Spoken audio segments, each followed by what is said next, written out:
Hey everyone, over the last couple weeks, we've gotten a variety of new economic data points.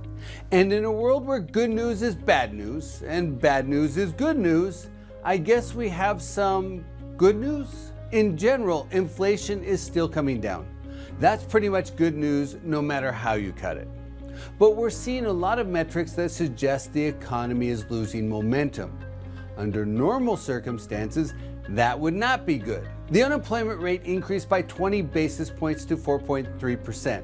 Normally, not so good. The ISM Manufacturing Index came in at 46.8, also not good.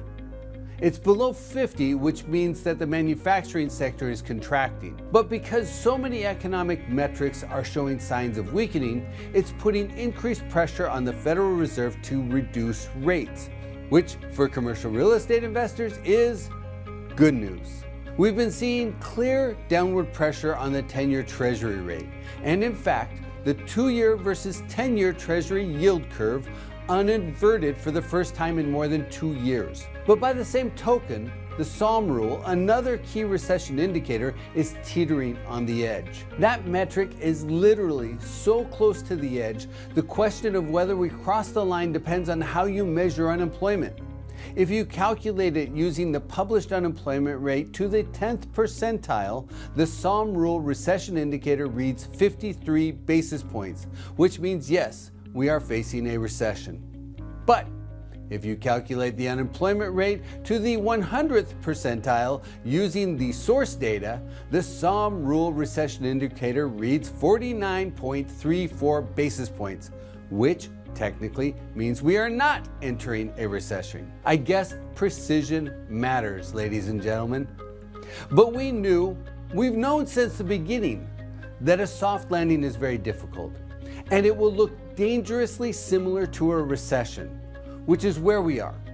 Some readings are coming in soft, which for real estate investors is good, but other readings are still positive, and that's arguably good for real estate investors too. So, while the bump in unemployment to 4.3% is causing some concern and increasing pressure on the Fed to cut rates, we have to consider that we also added 114,000 new jobs in July, taking the year-to-date total employment additions to 1.4 million jobs, a solid pace of hiring. And while the number of first-time unemployment claims has been creeping up, it's still in alignment with its pre-pandemic long-term average. In addition, if you look at the number of layoffs and discharges from the JOLTS report, it's at its lowest level we've seen in 18 months. Normally, when the economy is entering a recession, you see a lot more warning signs in the employment market. We're just not seeing a pileup of bad employment data. And retail sales are still strong. On an inflation-adjusted basis, retail sales are up by 1.2% compared to last year. That's pretty good. So, for commercial real estate investors, it looks like the stars may be aligning. We're still seeing economic durability that will support property fundamentals, but we're also seeing just enough softening in just the right places to push the Fed to reduce rates.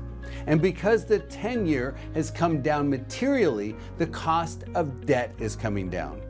And that is reopening the yield spread between cap rates and the cost of capital, which means that the expectation gap between buyers and sellers should be narrowing. Another important positive trend for real estate investors.